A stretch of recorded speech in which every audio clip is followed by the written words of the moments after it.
Hello everyone, my name is Shipra Mishra and आज मैं आपके लिए लेकर आई हूँ एक बहुत ही इंटरेस्टेड टॉपिक बिजनेस कम्युनिकेशन का, जिससे आप ये डिफाइन कर सकते हैं कि आपको किससे कम्युनिकेशन किस तरह से करनी चाहिए और अपने कम्युनिकेशन को, अपने लिसनिंग को किस तरह से आप इफ़ेक्टिव बना सकते हैं। तो चलिए स्टार्ट करते हैं। मेरा फर्स्ट टॉपिक है reflection and empathy, two side of oral communication. जैसा कि नेम से क्लियर हो रहा है कि रिफ्लेक्शन का मतलब है कि कोई भी ऐसी टॉपिक जो मैं आपको समझा रही हूँ और आप उसी टॉपिक को उसी तरह से, जिस तरह मैंने आपको समझाया, आप उसी तरह से, उसी वे में आप मुझे उस चीज़ को रिस्पॉन्स कर रहे हो। ठीक है, जैसा कि टॉपिक में लिखा हुआ है, paraphrasing and restarting both the feeling and word of the speaker. ठीक है, यहाँ पे पैराफ्रेजिंग का मतलब ये है कि कभी कभी ऐसा भी होता है कि आप मेरी बातों को जिस तरह से सुन रहे हैं उस तरह से रिस्पॉन्स ना करके आप अपनी वर्ड में उसको कन्वर्ट करके मुझे रिस्पॉन्स करते हैं। ठीक है, और रीस्टेटिंग का मतलब ये है कि जिस तरह से आप मेरी बातों को सुन रहे हैं उसी तरह से आप मुझे सेम रिस्पॉन्स करोगे। ठीक है, तो रिफ्लेक्शन एंड एम्पैथिंग। नेक्स्ट है to allow the speaker to hear own thought. इससे क्या पता चलता है कि अगर मैं कोई टॉपिक आपको समझा रही हूँ और आप उससे इफेक्टिवली सुन रहे हो और उस चीज़ को, अगर मैंने कोई क्रॉस क्वेश्चन किया आपसे कि आपको ये चीज़ समझ में आई या नहीं आई, आप इस टॉपिक का आंसर बताओ, अगर आप उस चीज़ को मुझे उसी वे में आंसर देते हो तो मुझे ये पता चलेगा कि हाँ, आप मेरी बातों को इफेक्टिवली सुन रहे हो, आप मेरी बातों को समझ रहे हो और आप मुझे रिस्पॉन्स कर रहे हो। नेक्स्ट है to show the speaker that you are perceiving in the correct way. इससे टीचर को ये भी समझ में आता है, जैसे एक टीचर और स्टूडेंट का आप रिलेशन ले लीजिए कि जब भी कोई टीचर पढ़ा रहे होते हैं और स्टूडेंट उस चीज़ को समझ रहा होता है। बाय द वे, टीचर ने कोई क्वेश्चन पूछ दिया और कुछ बच्चे ऐसे भी होते हैं जो नहीं बता पाते हैं, कुछ बच्चे ऐसे भी होते हैं जो बता देते हैं। ठीक है, तो उससे टीचर को ऐसा क्या लगता है कि हाँ, मैं करेक्ट वे में जा रहा हूँ, मेरी बातों को स्टूडेंट समझ रहे हैं। नेक्स्ट है to encourage them to continue talking. इससे क्या होता है, इनकरेज होता है कि हमारी बातों को स्टूडेंट समझ रहा है और इससे बातचीत जो है आगे बढ़ती है। नेक्स्ट है एम्पैथी। एम्पैथी का मतलब मैंने आपको बताया कि मैं जिस वे में आपको अपनी बात को समझा रही हूँ उसी वे में ना बता के, आप उस चीज़ को इफेक्टिव लिसन करके, आप उस चीज़ को अंडरस्टैंड करके, आप उसी चीज़ को अपनी भाषा में मुझे कन्वर्ट करके बता रहे हैं। ठीक है, चलिए टॉपिक देखते हैं। Ability to identify and understand the others situation, feeling and motives. यहाँ पे इसके कहने का मतलब ये है कि एबिलिटी टू आइडेंटिफाई, आपके पास ये एबिलिटी होनी चाहिए कि आप किसी को पहचान सको, उसकी फीलिंग्स को समझ सको, सामने वाले की सिचुएशन को समझो। ठीक है, जैसे कि मैं आपके सामने कोई चीज़ प्रेजेंट कर रही हूँ, क्लियर, मैं आपके सामने प्रेजेंटेशन अपनी दे रही हूँ, अगर मैं उस वक्त कोई मजाक कर दी, ठीक है, तो आप सब हंसोगे, मैं हंस रही हूँ, आप भी हंसोगे। ठीक है, तो इसका मतलब ये है कि आप मेरी फीलिंग को समझ रहे हो कि हाँ, मैं हंस रही हूँ। लेकिन अगर किसी सिचुएशन में मुझे रोना आ जाए, मैं रो रही हूँ, या फिर आपके साथ कोई भी ऐसा इंसान है जो रो रहा है और उस इंसान को देख के आपको बुरा लग रहा है और आप उसे सिंपैथी दे रहे हो, ठीक है, कि हाँ, टेंशन मत लो, मैं तुम्हारे साथ हूँ, या फिर आप उसके साथ हो। ठीक है, तो इस चीज़ को एम्पैथी कहते हैं। एम्पैथी को आप इस तरह से दिखा सकते हैं, स्माइल करके, ग्रीट करके, लॉफ करके, be silent and ETC are the way of showing empathy. Next मेरा टॉपिक है two main technique of reflecting. ठीक है, first one is mirroring. Mirroring का मतलब क्या होता है, repeating almost same that speaker spoken. Repeating का मतलब repeating almost same that speaker spoken. जिस तरह से मैंने आपको समझाया उसी वे में आप मुझसे अपना रिस्पॉन्स दे रहे हो, उस बात को आप रिपीट कर रहे हो। नेक्स्ट, जस्ट रिपीटिंग कीवर्ड्स और लास्ट वर्ड। कभी कभी ऐसा होता है कि अगर मैंने 2 लाइन का आपको टॉपिक बताया है, 3-4 लाइन का टॉपिक बताया है, तो उसमें से आप जो है सारी टॉपिक ना याद करके, सारी बातों का मेरे रिस्पॉन्स ना देके, जो उसका एक कीवर्ड होता है, जो मेन होता है, आप उस चीज़ को रिस्पॉन्स करते हो, उस चीज़ को आप याद रखते हो। या फिर कभी कभी ऐसा भी होता है कि आप सारी बातों को रिस्पॉन्स ना देके आप सिर्फ लास्ट वर्ड को याद रखते हो और लास्ट वर्ड का ही मुझे रिस्पॉन्स देते हो। ठीक है, तो ये होता है मिररिंग। नेक्स्ट है it shows that you are listening effectively. इससे भी ये हमें लर्न होता है कि आप सामने वाले की बात को सुन रहे हो इफेक्टिवली और समझ भी रहे हो। ठीक है, नेक्स्ट है मेरा पैराफ्रेजिंग।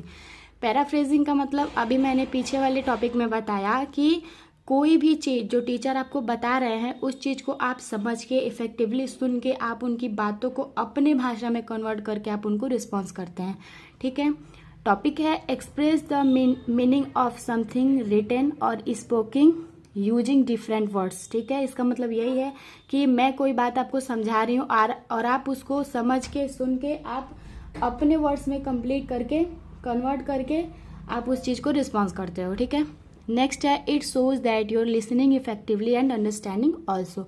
मतलब टीचर को ये लगता है कि हाँ आप उनकी बात को समझ रहे हो, इफेक्टिवली सुन रहे हो और उनको रिस्पॉन्स कर रहे हो। नेक्स्ट है इफेक्टिव लिसनिंग। इफेक्टिव लिसनिंग कैसे होता है, आइए देखते हैं। Effectively absorbing the information given to you by a speaker.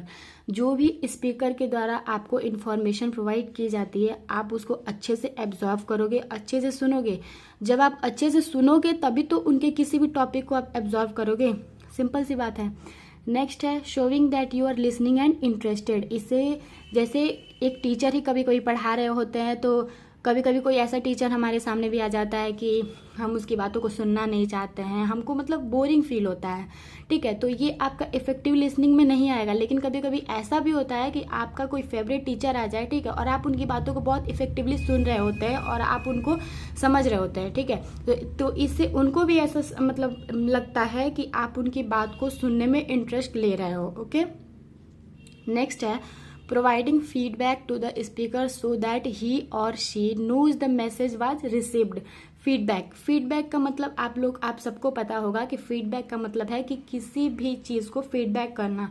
ठीक है, कि वो अच्छा है या बुरा है, इसको कहते हैं फीडबैक। जैसे एग्जांपल में ले लीजिए कि कोई टीचर पढ़ा रहे हैं, मैं एजुकेशन रिलेटेड ही आपको एग्जांपल दे रही हूँ, टीचर और स्टूडेंट के रिलेटेबल ही करके बता रही हूँ। ठीक है, कि कोई टीचर है पढ़ा रहे हैं और कोई टॉपिक ऐसा समझा रहे हैं तो वो बच्चों से पूछते हैं कि ये चीज़ आपको क्लियर है या नहीं है, तो आप उनके बातों का रिस्पॉन्स करते हैं, आप उनको फीडबैक देते हैं कि हाँ सर मुझे समझ में आया या फिर मुझे समझ में नहीं आया। ठीक है, तो इसको फीडबैक कहते हैं। अगर नेक्स्ट एक ऑप्शन ले ले तो ये भी हो सकता है कभी कभी कोई टीचर आपके डेमो के लिए आते हैं। ठीक है, आपको डेमो देने के लिए उनका हायरिंग होता है तो आपकी क्लास में आते हैं डेमो के लिए, वो 15 मिनट का ट्रायल देते हैं, आपको पढ़ाते हैं, कोई टॉपिक समझाते हैं, उसके बाद से कोई और आता है तो उनका फीडबैक लेता है कि उन्होंने आपको कैसा समझाया है, उनका एक्सप्लेनेशन कैसा है, उनकी एक्टिविटी कैसी है, हर एक चीज़ आपसे पूछा जाता है कि आप उनको फीडबैक देते हैं कि उनका फीडबैक अच्छा था या खराब था। ठीक है, नेक्स्ट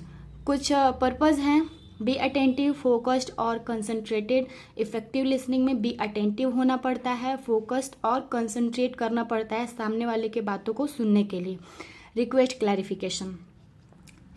क्लैरिफिकेशन दैट मीन्स आपको अगर किसी भी बात में डाउट है, अगर सामने वाला आपसे बात कर रहा है, कोई टॉपिक आपको बता रहा है तो आप उनसे कोई चीज़ आपको समझ में नहीं आई है तो आप उनको मतलब उनको कन्फेस करके अपनी बातों को आप उनसे समझ सकते हो, अपनी बातों को क्लेरिफिकेशन कर सकते हो कि हाँ ये चीज़ मुझे डाउट है, आप मुझे क्लियर कर दीजिए। ठीक है, पैराफ्रेज मैंने पिछले टॉपिक में भी बताया था। पैराफ्रेज मतलब कि जिस तरह से मैंने आपको समझाया आप उस तरह से इफेक्टिव सुन के और आप उनकी बातों को अपने भाषा में कन्वर्ट करके बता रहे हो।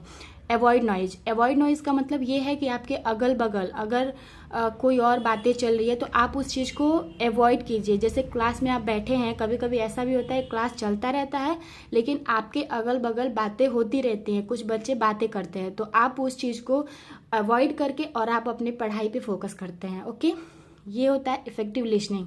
नेक्स्ट है बॉडी लैंग्वेज। कभी कभी ऐसा भी होता है कि हमें कम्युनिकेशन करने के लिए, इफेक्टिव लिसनिंग के लिए हमें बॉडी लैंग्वेज भी होनी हमारे अंदर बहुत ज़रूरी होती है। जैसे आप बैठे हैं, आप किसी की बातों को सुन रहे हैं, ठीक है, आप बैठे हैं, बैठे बैठे कभी कभी ऐसा हुआ कि आपको नींद आ गया या फिर आप किसी और चीज़ में सोचने लगे। ठीक है, तो बॉडी लैंग्वेज भी बहुत ज़्यादा मैटर करती है इफेक्टिव लिसनिंग में। नेक्स्ट है समराइज का मतलब ये है कि आप उनकी बातों को सुनिए, आप उसको अपने दिमाग में समराइज कीजिए और उस चीज़ का रिस्पॉन्स कीजिए। तो ये होता है इफेक्टिव लिसनिंग के कुछ कंटेंट। ओके, नेक्स्ट है हमारा non verbal communication. Non verbal communication क्या होता है? नॉन वर्बल का मतलब नेम से ही क्लियर हो रहा होगा आपको कि इसमें हम किसी भी वर्ड्स का एक्सचेंज नहीं करते हैं। मतलब first one is no exchange of words, हमें किसी भी वर्ड्स का इसमें एक्सचेंज नहीं करना होता है, ठीक है। नेक्स्ट है interaction with sign and symbol, इसमें हम इशारे से बात करते हैं। लाइक आप क्लास में बैठे हो और आपको किसी से कोई बात करनी है, क्लास चल रहा है लेकिन आप बात नहीं कर सकते हैं, तो आप उनसे इशारे में कोई चीज पूछ लेते हैं और सामने वाला आपको इशारे में जवाब दे देता है, ठीक है। ये होता है हमारा non verbal communication. Sign and symbol से इसको हम इंटरेक्शन करते हैं। नेक्स्ट है symbol, sign, gesture, body language, facial expression, eye contact, physical appearance. Symbol का मतलब आपने समझ लिया, साइन का मतलब समझ लिया, gesture, body language, facial expression ये भी होता है। हंस दोगे तो कोई समझेगा हाँ है, मतलब नो कर दोगे, सर हिला दोगे तो लगेगा कि हाँ आपने ना कर दिया। आई कांटेक्ट से भी बातें होती हैं, आपको अच्छे से पता होगा। फिजिकल अपीयरेंस का मतलब होता है कि आप देखे होंगे अभी ट्रेंडिंग में छपरी लोग चल रहे हैं, ठीक है। तो आपके ड्रेसिंग सेंस से, आपके चलने के तरीकों से पता चल जाता है कि मतलब आपका फिजिकल अपीयरेंस कैसा है। आप छपरी हो, प्रोफेशनल हो, एक साइड आपको छपरी ड्रेस में मतलब किसी पर्सन को खड़ा कर दिया जाए और एक साइड टाई बेल्ट लगा के बाकायदे मतलब प्रोफेशनल इंसान को खड़ा कर दिया जाए, तो आप देख के समझ जाएंगे कि हाँ प्रोफेशनल कौन है और छपरी कौन है, ठीक है। तो ये होता है आपका फिजिकल अपीयरेंस।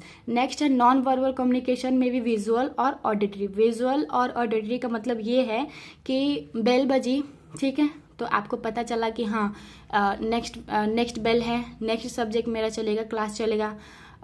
फिर बेल बजी तो आपको लगा कि हाँ मेरा लंच हो गया, ठीक है। ये होता है ऑडिटरी। विजुअल क्या होता है? विजुअल का मतलब कि आपने रोड पे देखा होगा नो पार्किंग, गो ए हीड ओनली, मतलब इधर से जाना है या इधर से जाना है। आपको इस तरह के बहुत सारे साइन सिंबल्स आपको देखने को मिलते हैं, ये होता है विजुअल, ठीक है। तो ये होता है नॉन वर्बल कम्युनिकेशन। अगले स्लाइड में मैंने ये डिस्क्राइब किया है फिगर के माध्यम से कि नॉन वर्बल कम्युनिकेशन आप देख सकते हैं 50 के एवरेज में चलना है, आपको लेफ्ट मोड़ना है, आपको राइट मोड़ना है, यहाँ पे साइकिल नहीं चलेगी, यहाँ पे खेल नहीं सकते हैं, ठीक है, यहाँ से यू टर्न लेना है। ये होता है आपका नॉन वर्बल कम्युनिकेशन। तो कैसा रहा ये पीपीटी मेरा? आज के लिए सिर्फ इतना ही, फिर मिलेंगे नेक्स्ट वीडियो में नेक्स्ट टॉपिक के साथ। तब तक के लिए थैंक यू।